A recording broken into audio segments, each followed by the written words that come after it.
안녕하십니까. 하나님의 말씀이 나의 하루에 임재하는 시간 하나임입니다.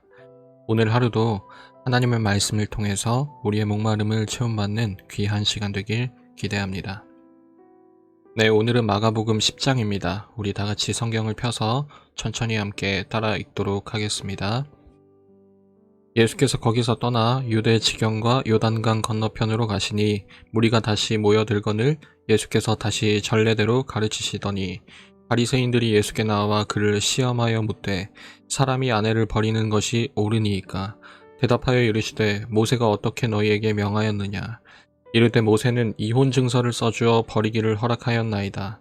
예수께서 그들에게 이르시되 너희 마음이 완악함으로 말미암아 이 명령을 기록하였거니와 창조 때로부터 사람을 남자와 여자로 지으셨으니 이러므로 사람이 그 부모를 떠나서 그 둘이 한 몸이 될지니라. 이러한즉 이제 둘이 아니요 한 몸이니 그러므로 하나님이 짝지어 주신 것을 사람이 나누지 못할지니라 하시더라.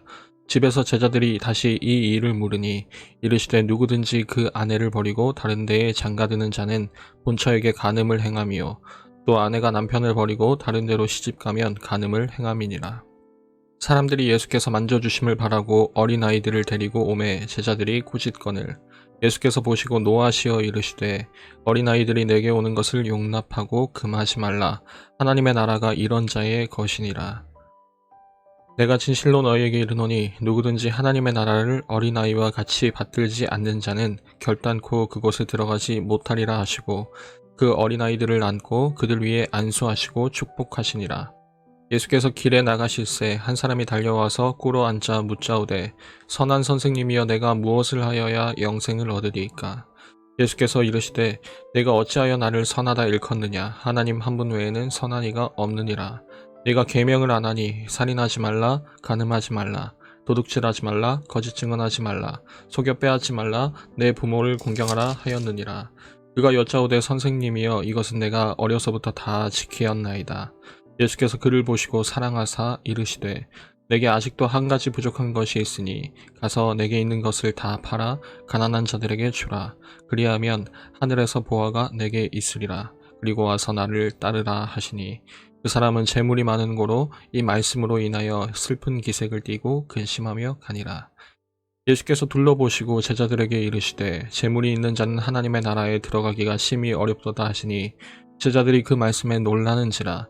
예수께서 다시 대답하여 이르시되 얘들아 하나님의 나라에 들어가기가 얼마나 어려운지 낙타가 바늘기로 나가는 것이 부자가 하나님의 나라에 들어가는 것보다 쉬우니라 하시니 제자들이 매우 놀라 서로 말하되 그런즉 누가 구원을 얻을 수 있는가 하니 예수께서 그들을 보시며 이르시되 사람으로는 할 수 없으되 하나님으로는 그렇지 아니하니 하나님으로서는 다 하실 수 있느니라.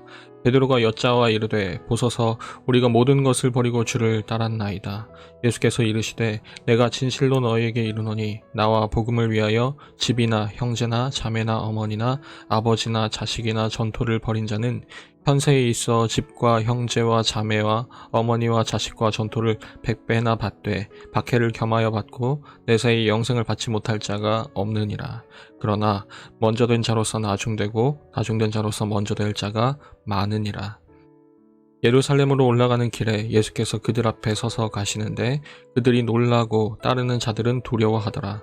이에 다시 12제자를 데리시고 자기가 당할 일을 말씀하여 이르시되 보라 우리가 예루살렘에 올라가노니 인자가 대제사장들과 서기관들에게 넘겨짐에 그들이 죽이기로 결의하고 이방인들에게 넘겨주겠고 그들은 능욕하며 침뱉으며 채찍질하고 죽일 것이나 그는 3일 만에 살아나리라 하시니라. 세베대의 아들 야고보와 요한이 주께 나와 여짜오되 선생님이여 무엇이든지 우리가 구하는 말을 우리에게 하여 주시기를 원하옵나이다. 이르시되 너희에게 무엇을 하여 주기를 원하느냐. 여짜오되 주의 영광 중에서 우리를 하나는 주의 우편에 하나는 좌편에 앉게 하여 주옵소서. 예수께서 이르시되 너희는 너희가 구하는 것을 알지 못하는도다.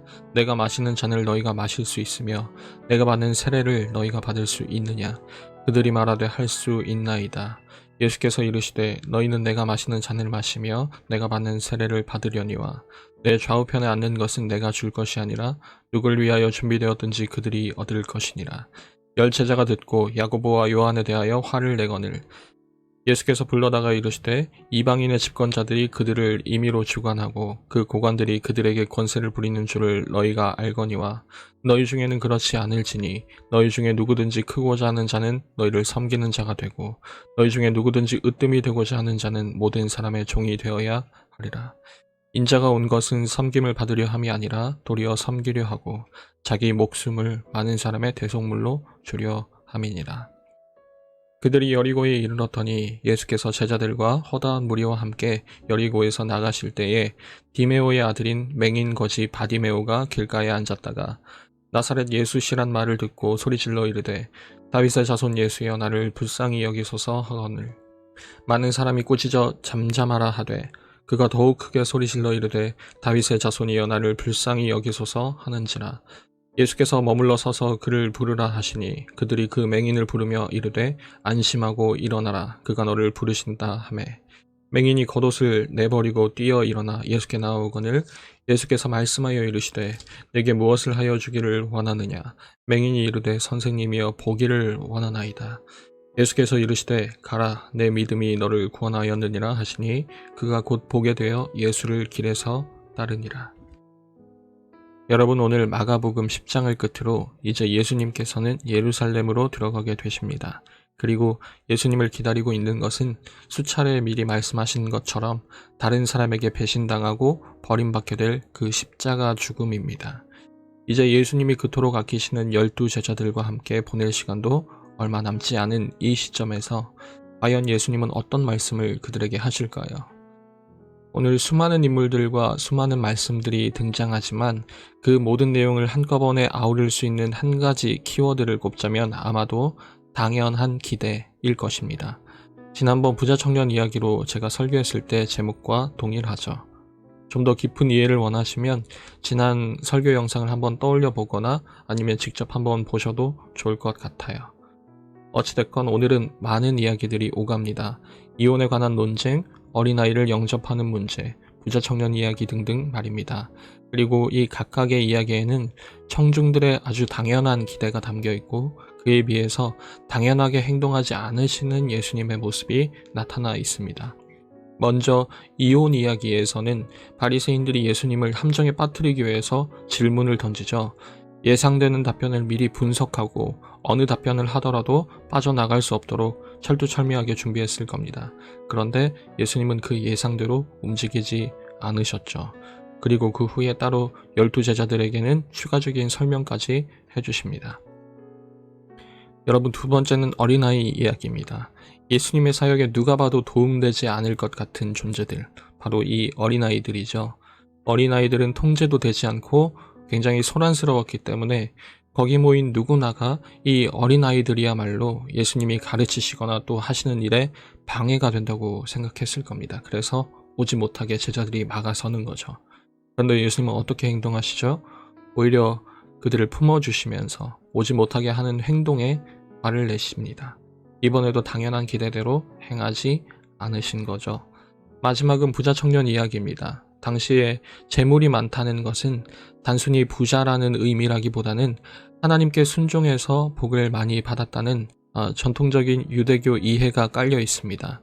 아마 제자들이 보기에도 이 부자 청년만큼 하나님 나라에 적합한 사람은 없었을 겁니다. 이 청년 스스로도 아마 당연히 그렇게 생각했을 겁니다. 그런데 그 결과는 어떻게 됐나요? 그들의 기대와는 달리 부자 청년은 실패한 채로 돌아가게 됩니다. 예수님은 대체 왜 이렇게 하셨을까요? 여러분은 여기에 어떻게 대답할 수 있을까요? 여러분, 저는 그 이유를 사랑이라고 생각합니다. 대체 무슨 소리냐 하실 수도 있을 것 같아서 우리 함께 살펴보았으면 좋겠습니다.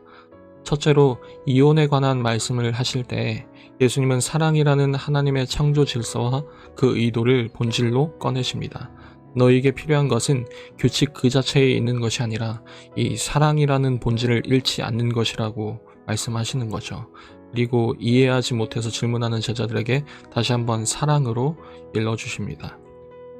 여러분, 어린아이 때는 또 어땠습니까? 어린아이야말로 스스로 할 수 없는 이들이야말로 천국에 합당한 자라고 말씀하시면서 그들을 품어주십니다. 그들을 통해서 어떤 이득을 보기 위함이 아닌 거라면 남게 되는 단 하나의 그 품어주는 이유는 순전히 그들을 사랑해서 라는 이유만 남게 되는 것입니다. 그리고 마지막으로 부자 청년 이야기입니다. 예수님은 왜 그 부자에게 가진 재물을 다 팔고 자신을 따르라고 했을까요? 단순히 무소유를 말씀하신 걸까요? 오늘 21절에서는 이렇게 기록되어 있습니다. 그를 보시고 사랑하사. 예수님은 그를 너무나 사랑해서 자신을 따르라고 요청하고 있는 것입니다. 그리고 예수님을 따르는 데에 가장 큰 그 걸림돌을 제거하고 빨리 자신을 따르기를 원하시고 계시는 거죠. 그러나 억지로 하지는 않으셨죠. 그 청년도 자신을 사랑해서 자발적으로 따르기를 원하셨던 까닭일 겁니다. 결국 그 청년은 실패하고 말았지만 예수님의 이 모든 행동은 결국 그를 사랑해서 하셨던 행동이었던 것입니다. 어쩌면 마가복음 8장부터 계속해서 이 두 가지 키워드가 날선 대립을 이루고 있는 것 같습니다. 바로 사랑과 거절이라는 이 두 단어 말입니다. 오늘 예수님은 마지막으로 자신의 죽음과 부활을 예고하시죠. 그런데 좀 독특합니다. 예수님의 그 길을 마치 서두르시는 것처럼 보입니다. 그 앞에는 분명히 고난과 죽음이 있을 텐데 마치 예수님이 그걸 바라기라도 하시듯이 발걸음을 서두르십니다. 오늘 32절에는 이렇게 기록되어 있습니다. 예루살렘으로 올라가는 길에 예수께서 그들 앞에 서서 가시는데 그들이 놀라고 따르는 자들은 두려워하더라. 이해할 수 없었기 때문입니다. 분명 직접 말씀하셨고 제자들은 알고 있었습니다. 그 앞에는 고난이 기다리고 있었다는 것을 말입니다. 그러니 오히려 이렇게 서두르는 예수님의 모습을 보고 당황할 수밖에요. 제자들에게는 이해되지 않는 예수님의 모습. 그러나 우리는 오늘 깨달을 수 있습니다. 그 이유는 사랑 때문이라는 사실을 말입니다. 우리 오늘 10장 45절 말씀을 함께 볼까요? 인자가 온 것은 섬김을 받으려 함이 아니라 도리어 섬기려 하고 자기 목숨을 많은 사람의 대속물로 주려 함이니라. 자신을 포기하고 많은 사람을 살리는 것, 그것을 바라셔서 걸음을 재촉하시는 모습. 여러분, 그게 우리를 사랑하시는 예수 그리스도이십니다. 여러분, 오늘 10장은 묘하게 끝이 납니다. 이제 예루살렘으로 들어가기 직전인데 아직도 제자들은 서로 누가 크냐고 다투고 있을 뿐입니다. 변화산 사건을 경험했던 그 두 명의 제자들은 나중에 자기들에게 한 자리씩 달라고 예수님께 요청하고 있고 나머지 제자들은 그 사실을 알게 되어 그걸 질투하고 시기하고 있습니다. 여전히 암담하고 여전히 답답한 내용들의 연속입니다. 아직도 그들은 예수님의 사랑을 전혀 이해하지 못하고 있는 것입니다. 그런데 오늘 이야기는 그게 끝이 아니라 어떤 맹인의 이야기로 마무리되는데요. 마가복음에 등장하는 마지막 기적 이야기이기도 합니다. 그리고 그 엔딩은 이렇게 끝납니다. 그가 곧 보게 되어 예수를 길에서 따르니라. 우리 사랑하는 중등부 고등부 여러분, 저는 우리 친구들 그리고 선생님들이 모두 이 기적을 이미 체험한 사람들이라 믿습니다. 예수 그리스도를 보게 된 자들, 그래서 지금까지도 여전히 예수를 포기하지 않고 따르게 된 자들. 여러분, 이 한 가지 사실이면, 이 한 가지 기적이면 족하지 않겠습니까? 우리에게 일어난 가장 큰 기적은 여전히 앞못 보는 우리에게 예수 그리스도를, 그 말도 안 되는 사랑을 보여주신 것 아니겠습니까? 그러니 우리 이 사랑에 목말라 했으면 좋겠습니다. 남들에게는 꽁꽁 감춰져 있다지만 우리에게는 이 사랑이 늘 날마다 우리를 애태우게 만드는, 움직이게 만드는 사랑이 되도록 함께 기도하며 나아갔으면 좋겠습니다. 매일 저녁 9시 하나님의 말씀이 나의 하루에 임재하는 시간, 오늘은 이것으로 마치도록 하겠습니다. 모두들 평안한 밤 되시기 바랍니다.